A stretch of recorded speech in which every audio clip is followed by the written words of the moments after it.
Today I'm going to be talking about web application development with YUI 3. I am Eric Ferraiuolo. I do front-end engineering and development. It's the stuff that I like to do on the web.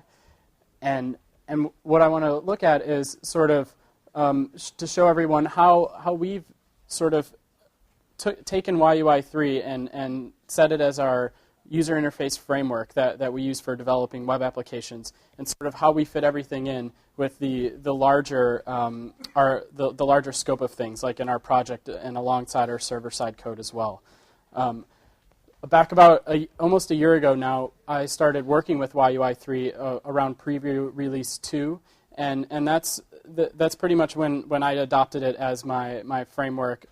This is what I'm going to use, and so I wanted to just share sort of our experiences with it, and also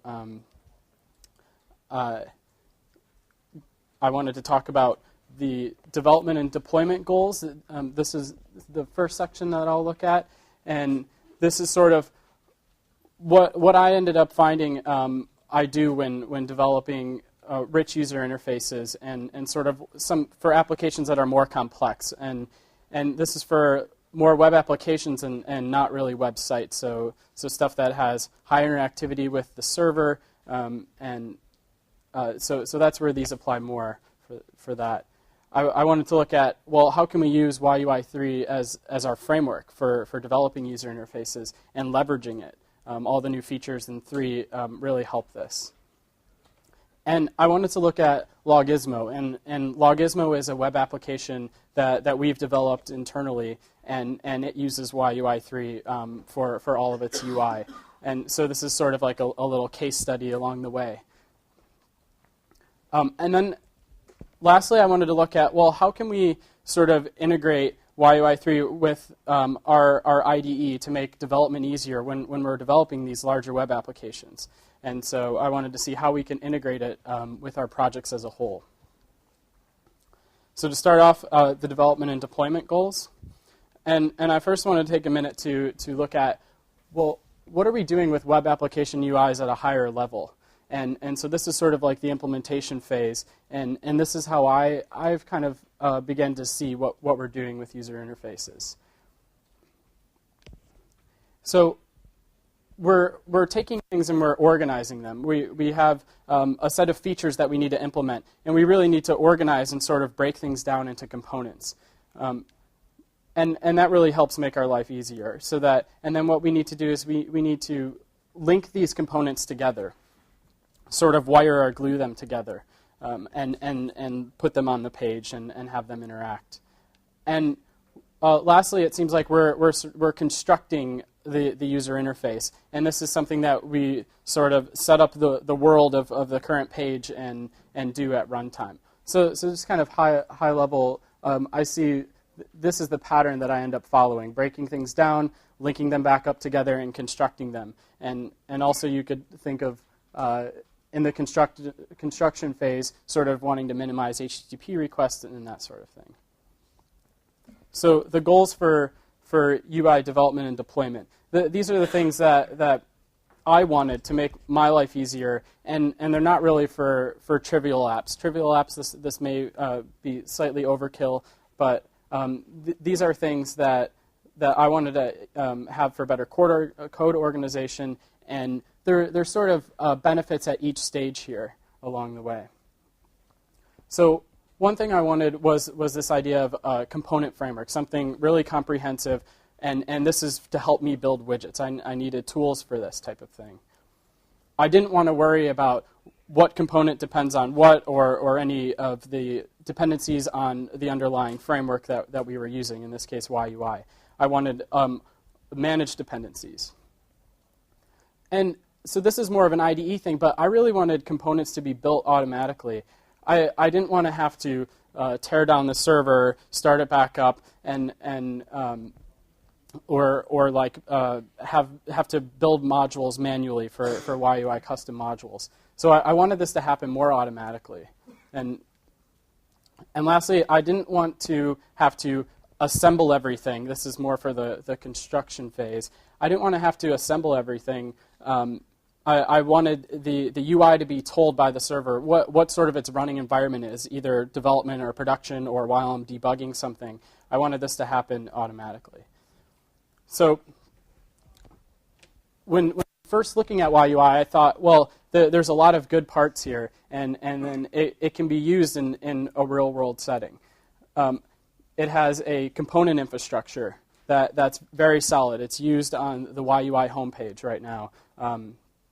Even though it's still in beta, it's still very powerful.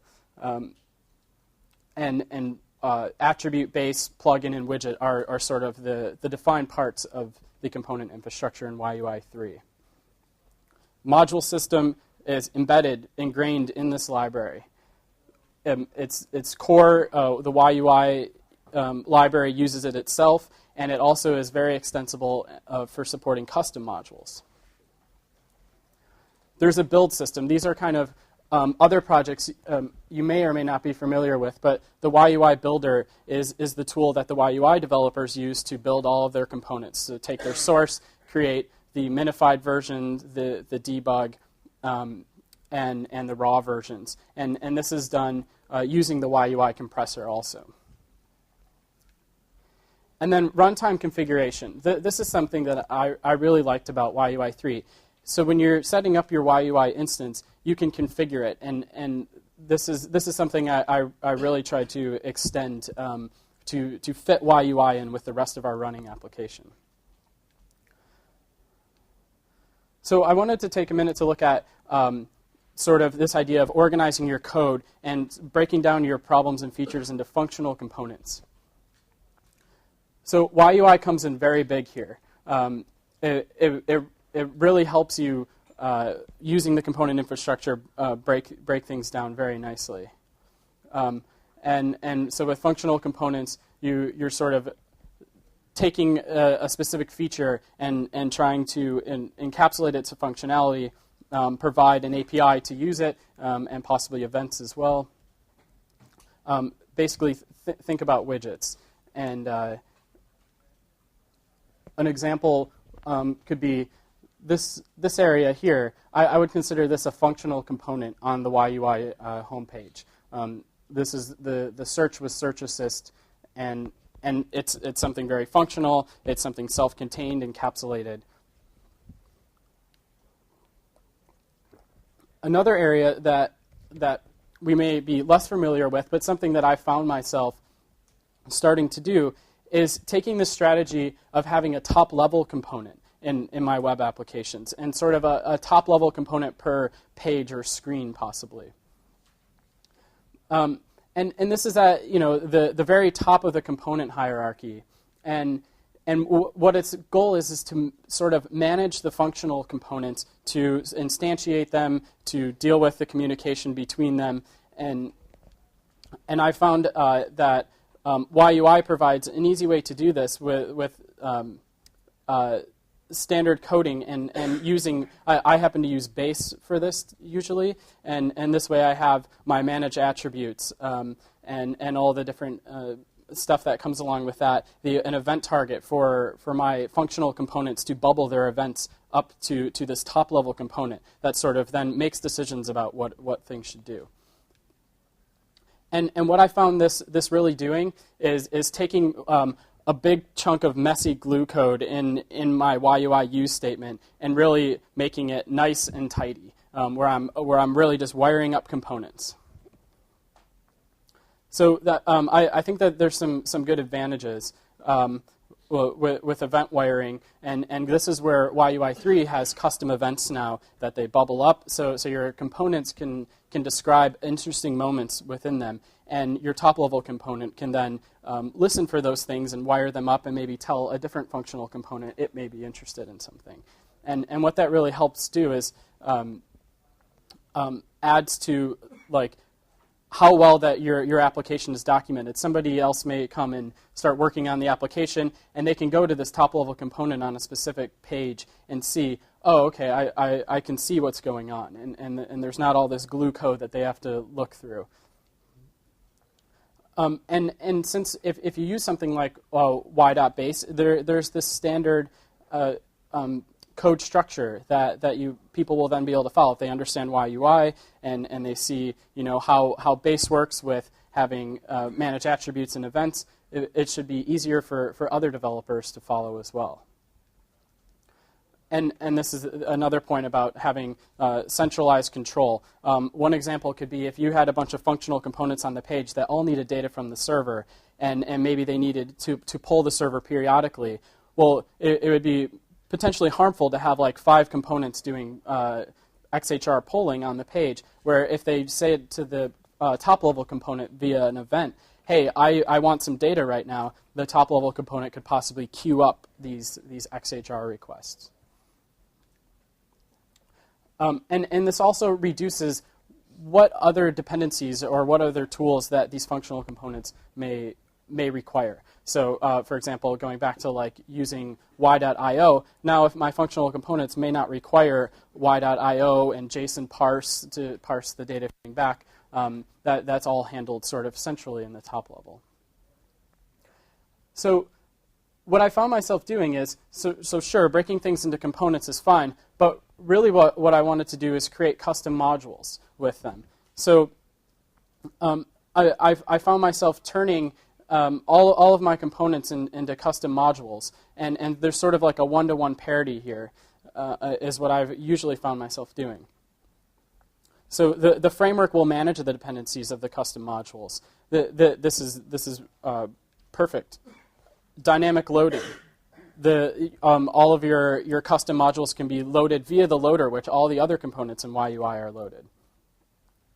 And also, this way I can use the build system. I can create my debug version, my production version that's minified and compressed, and custom modules are what the builder produces. So I found that YUI modules sort of fall on this scale from general to specific, where the framework is a general set of components to use to build on top of. And then there's extra components which are used maybe across applications. You could think of the YUI gallery fitting in well here as well in this section. And then you have your application components. These are ones shared on various pages of your application. And then your page-specific ones, where custom modules are sort of the last 3. So with YUI 3 having support for custom modules, this is great to be able to extend what the framework gives you. So what I wanted to look at is now a Logismo, which is our an application we built. It was a utility for us. So what we wanted to do was have a nice user interface to logging going on the servers. In web applications that are doing a lot of things, having a lot of users on them, it would be nice to be able to sometimes hook into the server and say, hey, I want to see logging. I want to see what's going on right now. And we really didn't want to do that in the command line. We wanted a nice user interface, and so Logismo is this application. It is a single-page application, but it's something that we use, and I want to demo it now. So this is it running. It's polling the server actively. That's what you're seeing going on down here. I can pause logging, so that way I could investigate to see, what are some of these messages. We wanted a way to sort of filter the log messages to see, okay, I only want to see warns. We wanted to add other views into logging if we wanted to say, let's just see things that are JavaScript files being requested and specify newest on top. I could resume polling here. Obviously, I'm not requesting any more JavaScript files. And all these views persist over the life cycle of the page. So if I were to come in and refresh this page, all my views are back how they were before. As you can see, the loader was requested on the page refresh here. So this is our application, and there's sort of a lot of stuff going on here. And this log is constantly getting filled up with events that are running on the server. And as you can imagine, if there was other applications running on the server, there would be much more messages here. And we really wanted a way to filter out messages so that we could look at a specific application on the web server and see all the logging for that. And we also needed to filter by log level as well to see if, for example, well, are there any errors happening right now? So the Logismo application is broken down. Is broken down into a few components here, where the log, its job, it's a widget, it's rendered on the page, and its job is to receive log messages to render out, and also manage the list, manage whether there's newest on top, if they're expanded or not. And then the control panel, the whole top area here, its job is to sort of manage the views, the different views going on, and be able to handle setting which view is active via the tabs, and also handle controls for clearing out the log, resuming polling, locking the scroll bar so that you can investigate what's going on. So this is the way I ended up breaking down the application into these functional components. And then there is a top-level component, which is sort of managing the interaction between them. So I want to do, again, look at this chart here and sort of see where Logismo's modules fall on this chart.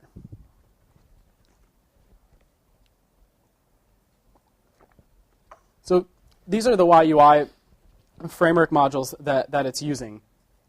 And it's not using too much. But we really are adding on here, where these are 3 modules which are utility modules that we wrote. They're custom YUI modules, and we're using these in a variety of applications. Markout is a custom module that we have to write dynamic HTML to the page efficiently with a nice API. Form is a form utility. It helped with some of doing the over labels with the labels inside the field. So that's a utility that we use across various applications. And IO Polar is an extension to add polling support to IO. And it's something we use in various applications as well. And so the Logismo app has certain components specific to it. And with this, in this case, since this application is just a single page application, you could imagine we don't have any page-specific components. Log event is just a simple utility that we have that I wanted to break out the rendering of all of our log messages, rendering out the HTML for each one. Log manages the log messages. This is the widget which deals with the list. The view is also a widget which contains the form for configuring what the view will look like. Control panel manages the views, also a widget, and Logismo is the top-level component, which is sort of instantiating, managing, and wiring up all the other components. I wanted to look at, oh, it is visible. I wanted to show you guys sort of the events, the custom events that we're using here. And this is sort of the main guts of the Logismo top-level component. And as you can, I guess I can point. As you can see, we have various different custom events here. And some are specifically calling methods on our other components. So when the control panel fires a pause request event, we tell the event resource, which is polling for new events, to stop. And when a resume request comes in from the control panel, we tell it to start. When a flush request, so this would be clicking the flush button or clear button, we tell all the log messages to flush. So what I found is that having this top-level component, we're really just sitting here doing event wiring. And this becomes a lot nicer and a lot easier to work with than having to write a ton of glue code, which would be hard to manage. The next thing is, this is the YUI use statement. I'm sort of leaving out the configuration here for the YUI instance at the top. But this is what our use statement came down to. We're creating a new top-level component, which is the Logismo window, and we're telling it where to pull events. And it has other configuration as well, but this is the main thing that that the user interface does not know that the server does know. So we wanted to make sure that this gets passed on. And everything else, all the wiring that you saw on the previous slide, happens inside of here in this component. So this configuration happens to be written by the server onto the HTML page. And so there's no caching going on for the underlying HTML page, and therefore no caching going on here, because really all this is configuration, which may change at any point, may change when we deploy it somewhere else. Let's see.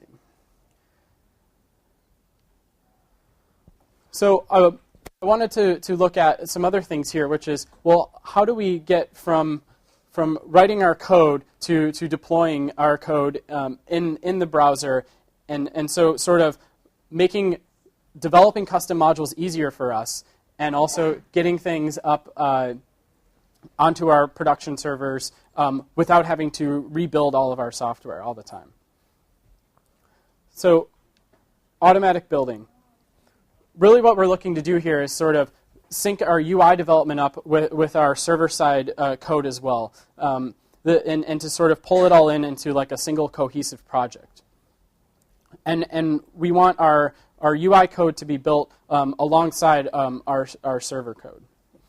And this really enables to have creating a new feature and testing it out much faster. We didn't want to switch from our IDE to go somewhere else to the command line, say, and then type in commands to build our custom modules, and then go to the browser, and we just wanted it to happen more seamlessly. We wanted to go into the browser and hit refresh after we're done editing a source file.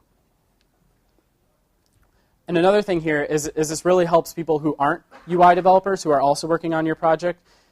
I mean, we all know that the user interface development is way too complex for any back-end engineers anyways. So we happen to use Eclipse for our IDE, and Eclipse is an open source development IDE. It's pretty popular, but it's very extensible. One thing it has is external tools builders. And what they are is they run ant tasks, or they can run ant tasks. YUI Builder, which we use to build our custom modules, which YUI Framework uses to build their modules, has defined ant tasks, which we can run in Eclipse. So they have triggers. For example, when you're editing the source file of your custom module and hitting save, we can run the build on that source file to create the custom module. So really what this enables is saving a source file will run JSLint, which will show any errors that may be detected before going to your browser, compresses your files, and deploys them, also creating debug versions, minified versions, and raw versions of your source, or of your custom modules. So really, more on these derivatives created. So the debug files take your source code as is. So if you write y.log messages, Luke was just showing debugging, and so these will log to the console, and this is something very important when you're writing your module that you want to test out. You want to do debugging.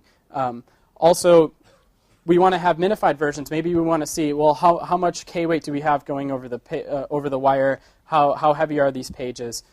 Having the minified version also allows us to test something like Y slow without having to really do any other processing once you're writing your code to test out your custom modules.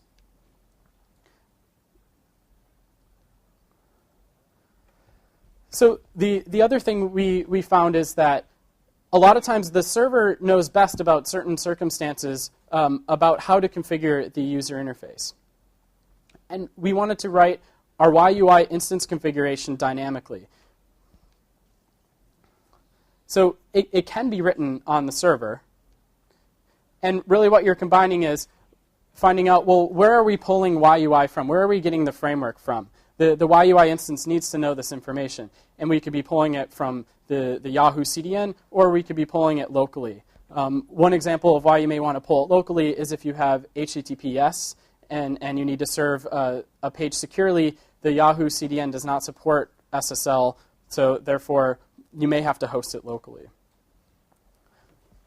We also need to tell the YUI instance about our custom module's metadata, what it requires, where the files exist, and this is used. So we can dynamically load them using the YUI loader. And also other information. This could be like we want to run in debug mode to get logging messages to be output to a console. This is something else that we can do on the server side, so that we can easily hook in, say, with and I'll show later with a query string parameter on our applications to say we want to run in debug mode by simply typing in a query string in the URL. And really, at the end of the day, it's just taking this information and writing it out as an object literal or effectively JSON data. So we have the YUI configuration object. We happen to have abstracted this out into server-side code to sort of make this stuff less tedious to do. You have a YUI host, and then you have a set of custom modules. So we're defining the YUI host information on the server, and we're also defining the custom modules metadata on the server as well, so that decisions can be made. For example, well, where in production do these custom module files actually exist, which may be different than development? And we sort of push all this stuff into this YUI configuration object, which then really is just written out into the YUI instance. And I can show an example of how we can get into debug mode here. So we have a hook in where, for example, debug with equaling what we want to log. We want to log the log custom module, the control panel, and say Yahoo or YUI event. And by doing this, the page loads as normal. But if we look down here, and I can pause this, we're now getting log messages spit out. All of our YUI modules are loaded in debug mode here, and we're also not combining the files. So that way it makes really drilling down, and if you do have an error, drilling down much easier, because you can see the source, it's the full source, it's not minified, and you have debug messages logging out to the console. So this is something where generating the YUI configuration object on the server allows the server to understand this query string parameter and change the YUI instance. This is something we found very useful, especially when trying to solve problems.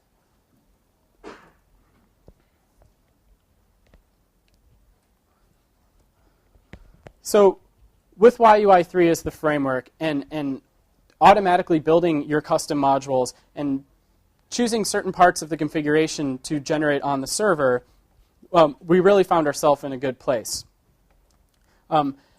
You in your own development environment will probably definitely have specifics that are different, but I think the concepts of trying to hook into your IDE to get your custom modules built automatically will really help ease your development. And then and it really helps your projects fit into the larger scope of things, to fit in with the server-side code, to fit in with other team members being able to copy the source files of the project and build it easily. And it really helps developing features. It makes it much faster. So we took some time to set up, some as simple as just adding a query string parameter. And it also having your files built automatically and doing this server-side YUI instance generation really helps deployment. So you can choose the important things that are different between your development environment and production environment and make them variable. So when your code gets pushed out to production, it is then configured for that environment. Your user interface is then configured. And doing this stuff has made me a lot happier. So. And I wanted to thank the YUI team for having me out here. I'm really glad that everything has sort of opened up recently in the last year, and it makes it much easier to communicate with the developers and work on this stuff and sort of see before, since it was less than a month ago or whatever that YUI 3 was officially released, see everything before and be able to use it and get help on it, and that's helped out a lot for our developing with YUI 3.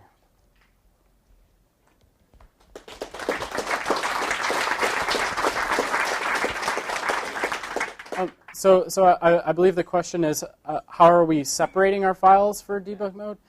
Well, so we're using the YUI loader to load in all of our dependencies for a particular page dynamically, and so normally YUI's instance has a combine flag, and it can be set to true or false, which is true by default. And so when the server detects that we want to run things in debug mode, it simply switches that flag when it writes out the YUI configuration to not combine things, and also to grab the debug versions of all the files instead of the minified versions.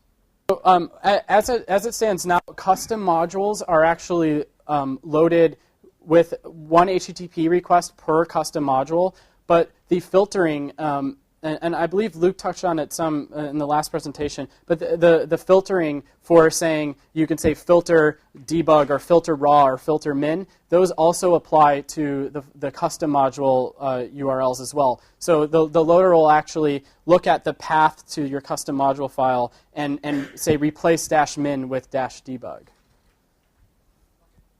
So we're definitely leveraging the loader and the YUI instance configuration to help make the code loaded on the page very suitable for debugging. So the question is there a way to easily combine some of the files but have others be dynamic? So one strategy that we've looked at is using combo-handled script tags to sort of set the basis. So if our application has 5 pages, they all require some subset of modules. What we may do is sort of make what you may call a big seed file to load up on the page and help for caching as well, a big seed file, and then have the loader sort of fill in the specifics of that page that aren't there. So yeah, instead of just including the YUI core seed file, you could combo handle, say, YUI loader JSON IO if you're using those types of things on all the pages in your application, and then have the loader sort of fill in the blanks where the code isn't part of every page. Yeah. Did you use the PHP loader? So the question is, did we use the PHP loader? No, we actually aren't using the PHP loader. Our code is in our server-side code is in a Java stack, and so we actually implemented, for the sake of serving YUI locally, we've implemented a special fast directory server to help serve out our static files, deal with combo handling and far futures, expires, headers, e-tags, and just sort of all the best practices for serving static files. Does that component you build takes the same configuration?